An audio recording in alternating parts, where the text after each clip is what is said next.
नमस्कार दोस्तों, आज हम आप लोगों को बताएंगे कि हम आखिर क्यों हमेशा ये बोलते आते हैं कि दोस्तों आप जब पढ़ाई करते हैं, आप जब प्रिपरेशन कर रहे होते हैं, ऐसा चलो, उस दिशा में चलो, ताकि आपका समय जो है वो कहीं कहीं बर्बाद ना हो। दोस्तों हम हमेशा बोलते आए हैं, अगर मेरे चैनल को शुरू से आप विजिट करते होंगे तो आपको पता होगा, हम हमेशा बोलते आए हैं दोस्तों, आप प्रत्येक दिन प्रत्येक सिलेबस को टॉपिक वाइज लेके चलो। इससे क्या होगा, आपके अंदर एक एक्चुअल ग्रोथ जो होना चाहिए वो चीज़ होता है। ये नहीं कि आज हम फिजिक्स पढ़ लिए या केमिस्ट्री पढ़ लिए या दिन भर में फिजिक्स और मैथ पढ़ लिए फिर दूसरा चीज़ हम ना देखें, मतलब ये आपका टाइम एक तरह से कहीं कहीं वेस्ट हो रहा है। क्योंकि आप अगर प्रत्येक सिलेबस को फॉलो नहीं करोगे तो आपका एग्जाम कैसे निकलेगा। दोस्तों आप किसी भी एग्जाम में बैठते हैं, कोई भी एग्जाम आप अगर निकालना चाहते हैं तो ये बहुत ज़रूरी हो जाता है कि आपको सिलेबस को, यानी प्रत्येक सिलेबस का जो नॉलेज होता है वो आपको होना चाहिए। दोस्तों आप जो तैयारी करते हैं वो जनरल कंपटीशन है। जनरल कंपटीशन दोस्तों, जनरल कंपटीशन में अगर देखा जाए तो एसएससी का जितने भी पोस्ट है, एसएससी लेवल, जैसे एसएससी जीडी हो गया, एमटीएस हो गया, एलडीसी हो गया, ये इस तरह के जो पोस्ट आते हैं वो जनरल कंपटीशन हो गया। आपका जैसे हो गया रेलवे।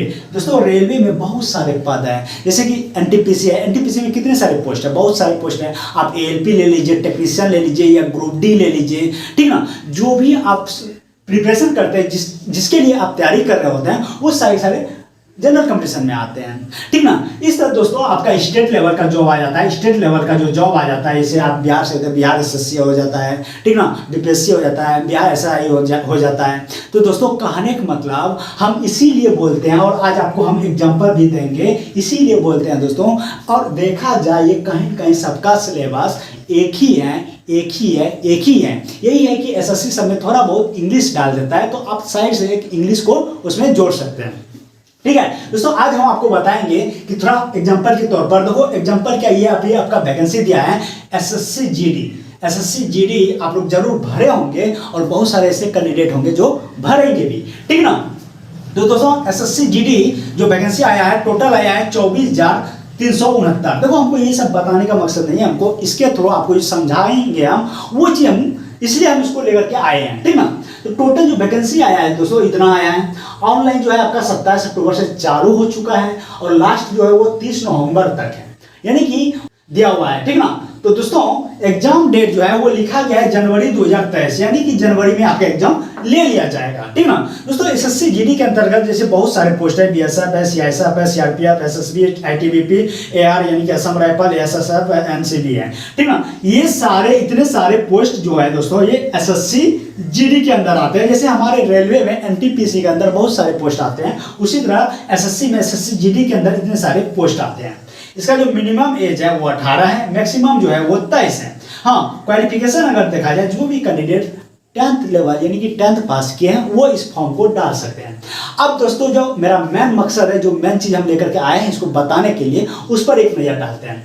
किसका सिलेबस। दोस्तों अगर सिलेबस देखा जाए, मैंने जब देखा क्या, मैंने भी एग्जाम दिया है। मैंने जब एसएससी जीडी का एग्जाम दिया था, देखो प्रूफ तो था मेरे पास, लेकिन ये एसएससी जीडी मैंने जब दिया था वो 2019 का था, ठीक ना, 2019 का। अब बताओ मेरा रेलवे में सिलेक्शन हो गया टोटल, तो आप देख ही रहे हो, ठीक ना। तो प्रूफ क्या किया, मोबाइल बहुत भर गया था, सोचा अभी सबका क्या कम है, मैंने डिलीट मार दिया। नहीं तो अभी हम आपको दिखाते हैं मेरा जो उसमें रॉ मार्क्स था, यानी एक्चुअल जो मार्क्स हम लाए थे 100 में से 88 लाए थे, 100 में से 88 लाए थे एसएससी जीडी में। पहले एग्जाम लेता है, उसके बाद में आपका फिजिकल होता है। तो पहले जो एग्जाम लेता है दोस्तों, एग्जाम जो देने गए थे 88 मार्क्स आया था हमको, समझ रहे ना। तो ये सब कैसे पॉसिबल है, उसमें भी आपका 88 मार्क्स, इधर रेलवे में भी हम इतना एएलपी का 4 एग्जाम क्रॉस किए, ये सब पॉसिबल कैसे है। तो इसका वजह यही है दोस्तों। अभी इसका सिलेबस को देखो आप, क्या है, मैथ है।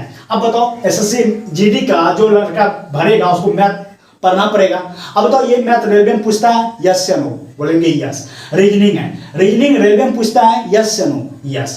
जीके जीएस रेलवे में पूछता है, यस या नो, बोलेंगे यस। करंट अफेयर रेलवे पूछता है, यस या नो, यस।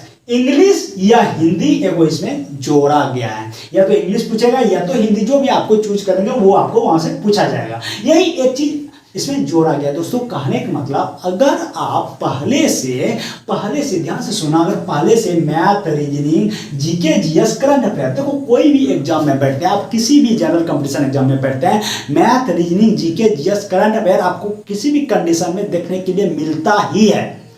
अब जहां तक जोड़ा जाता है, जैसे आप किसी भी स्टेट लेवल का एग्जाम देते हैं तो वहां पर उस स्टेट से रिलेटेड क्वेश्चन जोड़ा जाता है, ठीक ना। अब जैसे यहाँ एसएससी जीडी का है तो यहाँ पर थोड़ा सा इंग्लिश और हिंदी जोड़ा गया है। लेकिन अगर मैं आपको बोलूं कि ये मैथ, रीजनिंग, जीके, जीएस और करंट अफेयर, ये 4 चीज 5 चीज अगर आप पहले से तैयार रखते हैं दोस्तों, तो बताओ अभी जिसका अच्छा तैयारी होगा, जिसका मैथ बहुत बढ़िया होगा, रीजनिंग बहुत बढ़िया होगा, जीके जीएस बहुत बढ़िया होगा, हाँ करंट भी बहुत बढ़िया होगा, वो अभी क्या करेगा, जीके जीएस तो दोस्तों डेली पढ़ना है आपको, वो पढ़ता ही रहेगा। मैथ रीजनिंग क्या करेगा, जो उसमें आपका टाइप है उसको क्या करेगा, सिर्फ रिवीजन करेगा। हो सकता है वो सप्ताह में 1 दिन रिवीजन करे या फिर 15 दिन में 1 दिन करेगा, लेकिन वो रिवीजन करेगा। सिर्फ रिवीजन करेगा मतलब हो जाता है दोस्तों कि किसी भी टॉपिक का जो आप पहली बार पढ़ते हैं तो हो सकता है आपको 1 घंटा, 2 घंटा, 3 घंटा इस तरह टाइम बिताना होता है। लेकिन जब आप रिवीजन करते हैं, जहां आपको 3 घंटा लगता था, आप वहां पर 45 मिनट देंगे, 30 मिनट देंगे,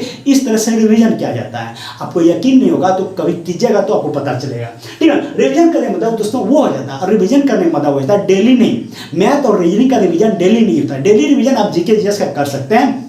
मैथ रीजनिंग का होता है दोस्तों सप्ताह में 1 दिन कर सकते हैं आप, 15 दिन में 1 दिन कर सकते हैं, 20 दिन में 1 दिन कर सकते हैं। लेकिन वहां पर जब होता है दोस्तों आप मैथ रीजनिंग बहुत ही अच्छा चैप्टर वाइज प्रत्येक चैप्टर को बना लेते हैं, तो वहां पर होता है टेस्ट लगाना। कोई भी प्रकाशन का आप किसी भी जिसका भी तैयारी करते हैं, आप एसएससी जीडी का तैयारी कर रहे हैं, एसएससी जीडी का एक सेट खरीदेंगे आप, वहां पर आप प्रत्येक जब वो खरीदेंगे, जब बनाएंगे, उसमें 25 को या 20 को मैथ होगा, तो 20 को जब मैथ बनाएंगे तो 20 हो सकता है 15 टाइप का सवाल हो या 20 टाइप का सवाल हो, हाँ, या 10 टाइप का या 12 टाइप का सवाल हो, वही हो गया, एक तरह से रिवीजन हो गया, ठीक है। अब जो हाँ आप हल्का फुल्का फंसेंगे, आपका जो टाइप है, जो भी आप शुरू में बनाए होंगे, अगर कॉपी में नोट किए होंगे, वहां से हम पलटेंगे, उस टाइप का सवाल को थोड़ा देखेंगे कैसे बनाएं, उस तरह से हम अपना डाउट्स क्लियर कर लेते हैं। तो दोस्तों वो जो होता है रिवीजन होता है। जब आप पहले से तैयार होते हैं, एग्जाम टाइम में जब आपका रिवीजन चलता है तो आपके पास समय बचता है। जब समय बचता है दोस्तों, वो समय आप डालते हैं जीके जीएस और करंट अफेयर, और कुछ अगर एक्स्ट्रा जोड़ा गया, जैसे इसमें इंग्लिश या हिंदी जोड़ा गया है, अब जिसको जो कैंडिडेट को जो पसंद है वो एग्जाम देगा, ठीक ना।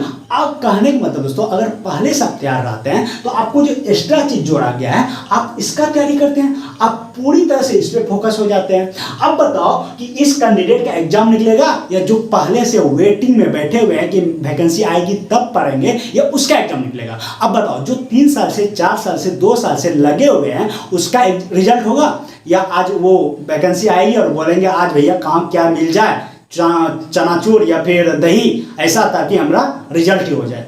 ऐसा कभी होगा? हम लिख के देंगे दोस्तों, उस कैंडिडेट का रिजल्ट कभी नहीं होगा, उस कैंडिडेट का रिजल्ट जो है वो कभी नहीं होगा, ठीक ना। इसीलिए दोस्तों हम आपको बोलते आए हैं शुरू दिन से, जब भी मैं इसका बात किया हूँ कि कैसे प्रिपरेशन करना है, जिस भी वीडियो में आप वहाँ पर देख सकते हैं दोस्तों, हम हमेशा बोले हैं दोस्तों कि आप ऐसा पढ़ाई करो, एक टाइम टेबल बनाओ, और उस टाइम टेबल के अंदर ऐसा टाइम टेबल फिक्स करो कि हम सिलेबस को, प्रत्येक सिलेबस को हम फॉलो कर सकें, प्रत्येक सिलेबस को हम चैप्टर वाइज, टॉपिक वाइज देख सकते हैं, ठीक ना। जब आप इस तरह देख लेंगे तो आपका क्या होगा कि पूरा ये जो सिलेबस है दोस्तों, मैथ, रीजनिंग, जीके, जीएस और करंट, ये बहुत ही अच्छा हो जाएगा। करंट डेली अपडेट होता है, इसको आपको अपडेट करते रहना है। जो पीडी आता है मंथली वो खरीदना है, जो वार्षिकांक आता है जो हम बताते हैं प्रत्येक वीडियो में वो लेना है। जीके जीएस जितना समंदर है, जितना घटेंगे उतना बेहतर बनेगा। मैथ रीजनिंग कुछ एक टाइप होते हैं, सवाल होते हैं जो आपको उसको पकड़ बनाना है, ठीक है। मैथ रीजनिंग इसीलिए बोलते हैं, अगर ढंग से आप पढ़ लेते हैं तो आपका हेडर थोड़ा कम हो जाता है। जीके जीएस को प्रत्येक दिन जितना पढ़ो आप उतना कम पड़ेगा, जितना आप टाइम दे सकते हैं इसमें, ठीक ना। इसीलिए दोस्तों अभी देखो आपका रेलवे का एलपी या टेक्नीशियन जो भी आप प्रिपरेशन कर रहे हैं उसका सिलेबस और इसका सिलेबस देखो अभी सेम आपका सब कुछ दिख रहा है, ठीक ना। अब देखो इंग्लिश या हिंदी एक चीज जोड़ा गया, इसीलिए मेरे सब्सक्राइबर जो भी पहले से सब्सक्राइब किए हैं चैनल को, पहले से विजिट करें, अगर मेरे बात को फॉलो करते होंगे तो हम दावे के साथ कर सकते हैं उसका math, reasoning, GK, GS, current affair बहुत हद तक सही हो गया होगा। अगर आप अभी एसएससी जीडी का फॉर्म भरेंगे तो इसको तो देखना ही है थोड़ा बहुत, लेकिन ज़्यादा जोर डालेंगे हम इंग्लिश और हिंदी पर, ठीक ना। इस तरह से दोस्तों तैयारी होता है और ऐसे ही कैंडिडेट जॉब लेता है। ये नहीं कि वैकेंसी आएगी तब पढ़ेंगे, दिमाग से एकदम कचरा निकाल दीजिए, नहीं तो आपका कुछ नहीं होगा, कुछ नहीं होगा इस धरती पर, ठीक ना। उम्मीद करेंगे सारी चीज समझे होंगे दोस्तों। नेक्स्ट वीडियो हम किस टॉपिक पे लाएं ये भी आप कमेंट सेक्शन में लिख सकते हैं, ठीक है। और इस वीडियो को उस कैंडिडेट तक जरूर पहुंचाइए जो कि कंपटीशन के क्षेत्र में कम से कम उम्र में कुछ ना कुछ वो करना चाहते हैं। मिलते हैं नेक्स्ट वीडियो में, तब तक के लिए जय हिंद।